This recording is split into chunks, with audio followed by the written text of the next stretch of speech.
Merci d'être venu. Vous savez pourquoi ça se passe comme ça, donc on ne va pas revenir sur le petit, ce coronavirus, ou la coronavirus, comme on dit sur France Culture. Donc, vous allez avoir dans quelques minutes, on va faire un peu traîner parce qu'on attend la dernière journée de Fontvieille qui croyait que c'était dans une demi-heure. Elle arrive en courant, heureusement, elle a 17 ans. Donc, on traîne.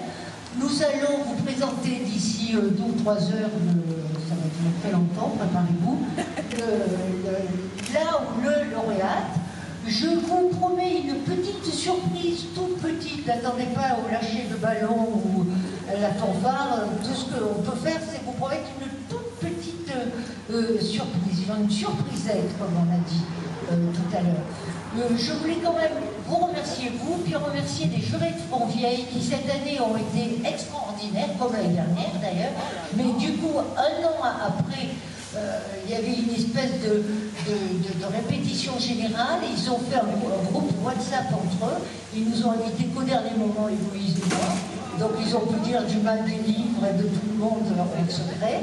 Mais c'était formidable. Après, ils se sont retrouvés, ils ont pu parler des livres, les critiquer, les apprécier. Et le vote a été, jusqu'au dernier moment, totalement incertain. Il y avait quand même une espèce d'énergie autour d'un livre que vous découvrirez tout à l'heure, sans savoir si c'est il ou elle, pour parler de l'auteur.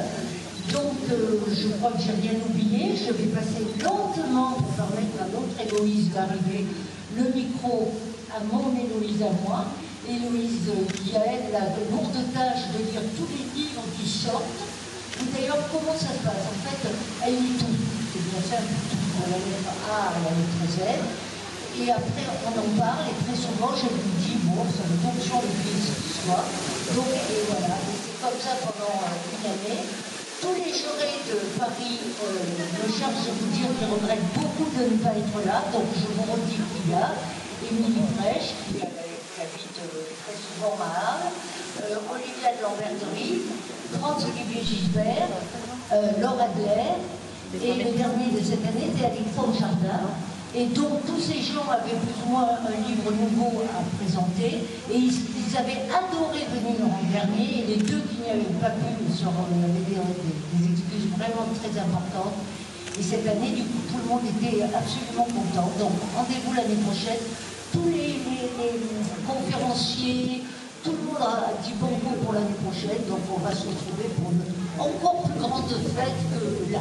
Voilà, je remercie Monsieur le maire qui nous a préparé un pot. Il y a à peu près 3 douzaines de verres en plastique et 2 bouteilles d'eau. C'est tout ce à quoi la préfecture nous autorise. Voilà, donc je vous passe Héloïse. Alors effectivement, on regrette les jurés parisiens, mais on a la chance d'avoir des jurés d'exception qui sont ici, c'est plus facile aussi pour vous.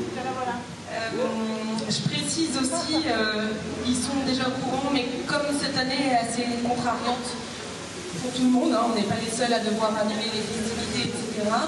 On s'est dit avec Marie-Françoise que ce serait juste de garder ce même jury l'année prochaine de Fontvieille, parce qu'ils ont beaucoup lu, et même si j'espère qu'ils ont été récompensés par le simple plaisir de lire, voilà, on espère qu'ils vont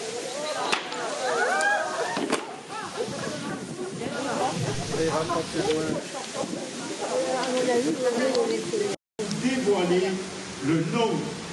Je ne le connais pas moi-même, le nom du vainqueur et le titre de son livre. Attention de ne pas tout casser. Allez, allez.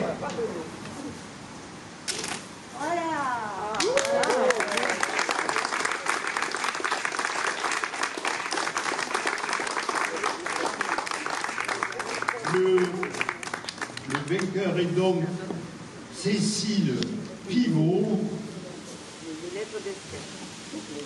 On me souffle fille de Bernard Pivot. Ça n'est qu'une coïncidence avec le roman Les Lettres d'Esther. Voilà, merci beaucoup.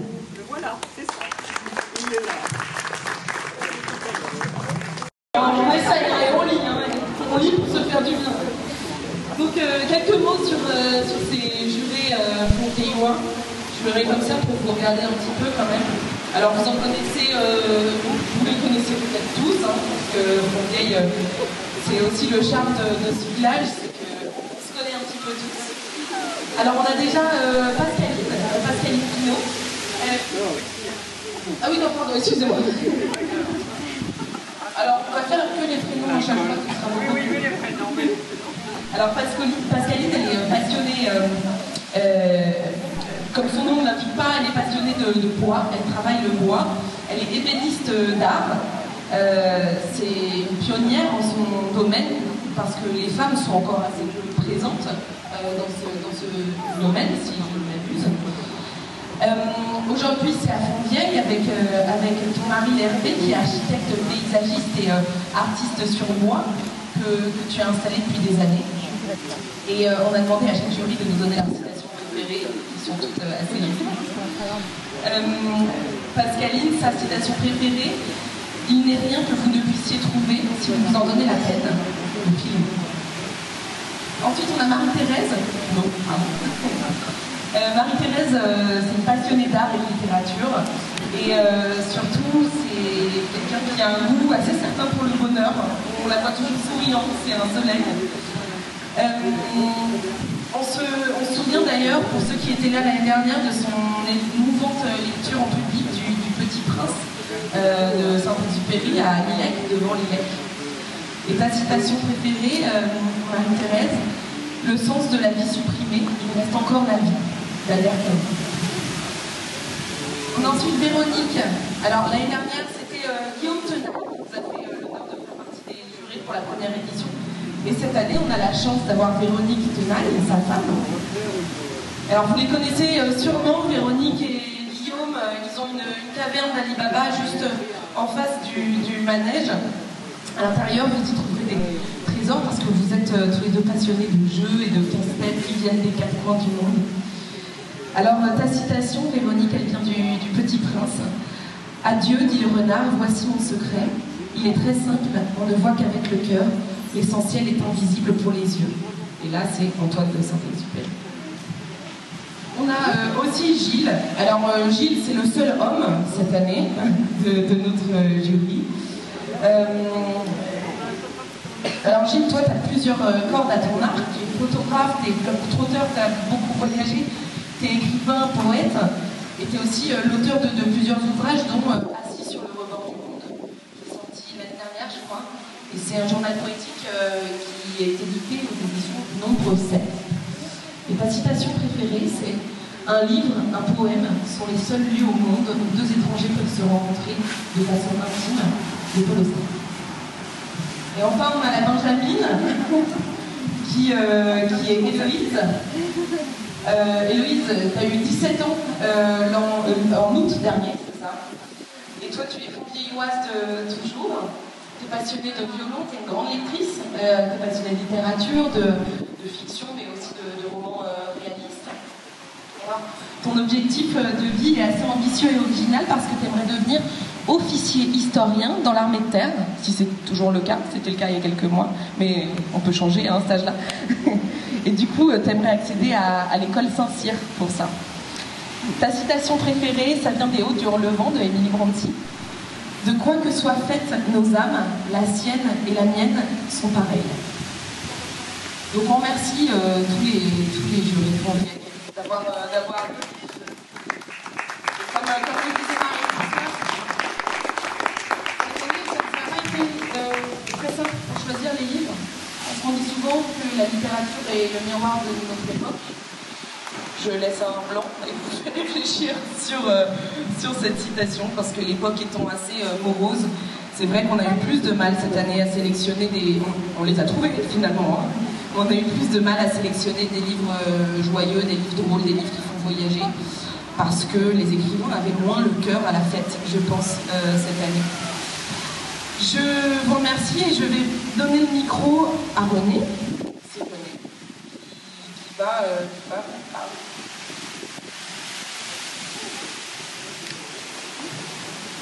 Merci Héloïse.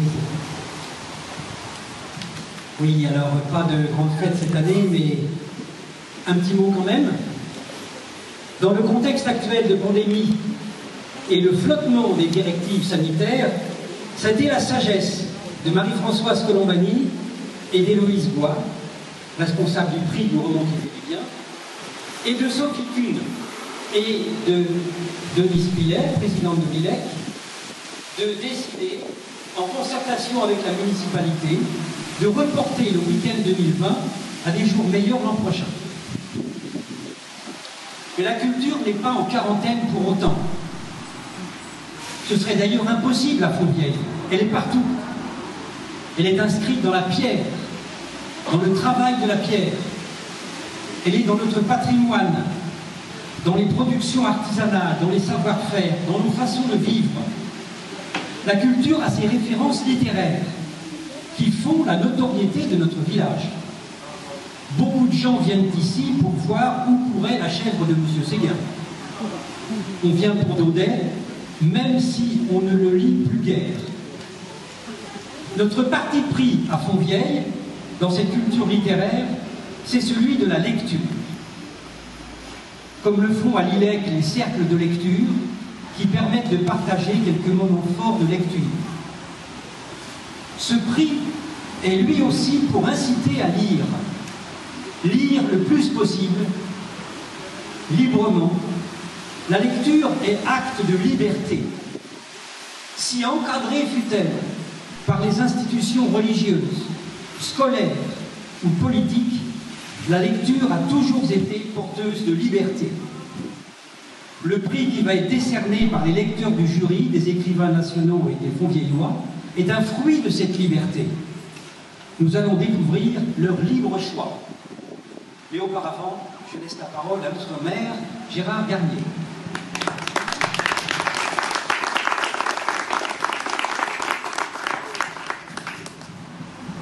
Moi, je mets le micro sur le pied parce que j'ai horreur de parler avec un micro à la main et une feuille de papier.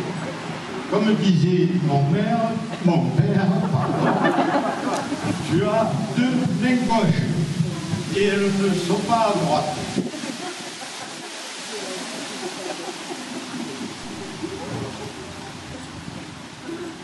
Vous l'avez remarqué, on est en Provence, n'est-ce pas? Avec les coups de Mistral qui vont avec. Et une température estivale qui se rapproche de celle de la Toussaint. Non, parce que j'ai la main dessus. Mesdames, Messieurs, chers amis, c'est pour moi, pour nous tous, une fierté ce soir, pour la deuxième année consécutive. Cécile venait à mon secours, j'avais pas le micro en face à la bouche. Pour la deuxième année consécutive, donc, de voir le nom de Fontvieille associé à un prix littéraire. Un prix du roman qui fait du bien. Et je crois que nous en avons besoin par les temps qui courent. Merci donc Marie-Françoise Colombani et Héloïse Bois d'avoir eu la formidable idée d'associer dans ce jury des journalistes et des romanciers à des Fontvieillois et des Fontvieillois amateurs de lecture.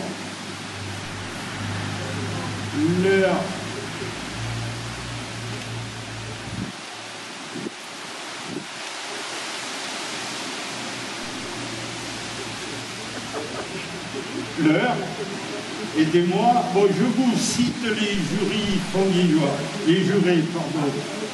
Tout à l'heure, on a cité que les prénoms, mais là, moi, je vais citer les noms. Pascaline Brisetière, Héloïse Joly, qui est notre Benjamin. Et je ne vous dis pas combien elle est heureuse en étant en t-shirt avec la température. Elle est jeune, effectivement. Marie-Thérèse Pinault, Véronique Tenaille, et le dernier que je connais un peu plus, Gilles Garnier, ont démontré l'implication et l'enthousiasme dont ils pouvaient faire preuve en travaillant, en lisant, en discutant beaucoup. Ils ont aussi, je crois, beaucoup mangé. Comme quoi, la culture, c'est pas forcément le régime. Ni le pain sec et l'eau.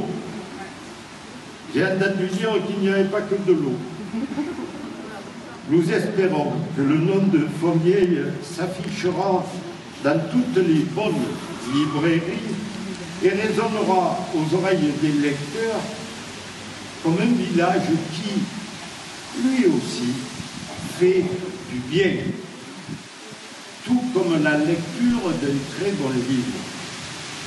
Merci à vous toutes et à vous tous qui êtes présents ce soir dans des conditions évidemment spéciales et je le répète par un froid de sarcelle pour cette remise de prix.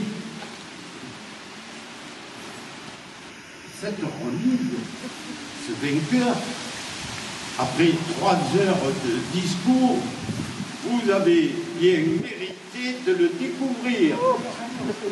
Héloïse, notre Benjamin, qui va vous dévoiler le nom, je ne le connais pas moi-même, le nom du vainqueur et le titre de son livre. Attention de ne pas tout casser. Ça y est, allez.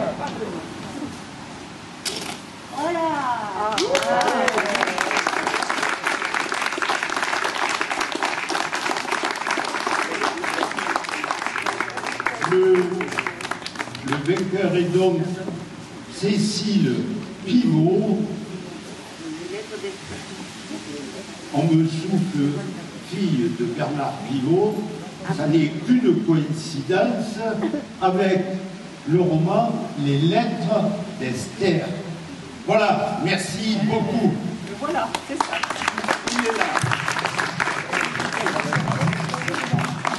Alors c'est là où il y a la surprise, parce que déjà, Marie-Thérèse va vous raconter un petit peu de quoi il s'agit, mais Cécile Pivot, ce matin, que nous avons eu au téléphone avec Héloïse, nous a dit « Je vais vous envoyer une lettre », puisque Marie-Thérèse va vous expliquer que c'est un roman épistolaire, et donc elle nous a écrit une très jolie lettre pour vous tous, et je peux vous dire qu'elle était super contente et heureuse de ce prix, parce que c'est exactement ce qu'elle voulait faire du bien. Voilà, je me bats avec le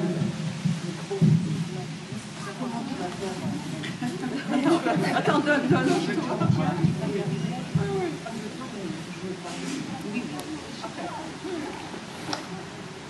Donc, les lettres d'Esther. Esther est une bibliothécaire de Lille, passionnée de littérature par correspondance. Et elle décide de lancer un atelier épistolaire par correspondance. Et elle a cinq volontaires. 5 volontaires très différents les uns des autres. Il y a 3 générations, depuis 16 ans jusqu'à une large septuagénaire. Chacun a, je vais dire, un lourd sac à dos.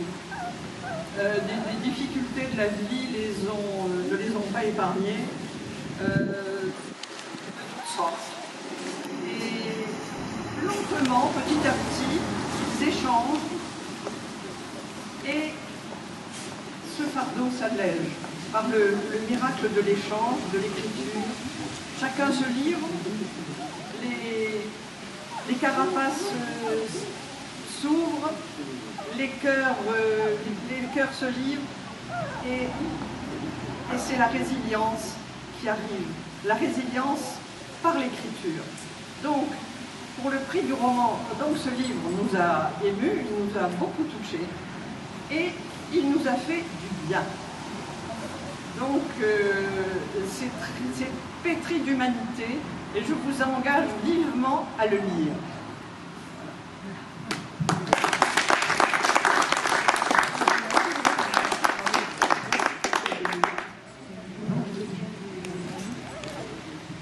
Voici la lettre reçue ce matin. Chers amis, j'écris cette lettre pour vous remercier. Une vraie lettre sur du papier à lettres Triomphe de la marque Clairefontaine, papier velin 90 grammes, format A4, stylo bille 4 couleurs, noir. Mon bloc-notes porte bien son nom, puisque c'est aujourd'hui que je reçois votre prix, que vous avez la gentillesse de me décerner pour les lettres d'Esther. Alors oui, je peux bien afficher un petit air triomphant, une fois n'est pas coutume. Je dois vous avouer une chose. Mes amis ont bien ri lorsqu'ils ont su que j'étais la lauréate du prix du roman qui se dit bien. Eux, qui me voient comme une pessimiste indécrottable, irrésistiblement attirée par le côté obscur de l'existence et la noirceur de l'homme. Votre prix est la preuve que j'accorde bien plus de crédit à l'humanité et à la résilience dont elle fait preuve que je le laisse paraître. Giono écrivait que ce qui importe, c'est d'être un joyeux pessimiste. Je m'efforce de l'être, dans ma vie comme dans mes livres. Je suis un peu triste de ne pas être aujourd'hui avec vous à Fontvieille. Nous aurions fait connaissance, marché ensemble dans les rues du village, parler littérature, cinéma, théâtre. Je vous aurais confié des secrets sur Esther. Le bonheur, quoi. Mais ça, c'était avant. Le Covid nous empêche de nous réunir, il empêche tellement de choses. Dans ce monde qui n'existe plus qu'au cinéma et dans les livres, j'aurais répondu à votre invitation, eu les larmes aux yeux au moment de recevoir votre prix. Vous aurez probablement embrassé et remercié pour la 15e fois de la journée. Alors, je vais faire comme si, nous allons faire comme si. Vous êtes d'accord? Je vous embrasse. Merci 1000 fois. Cécile.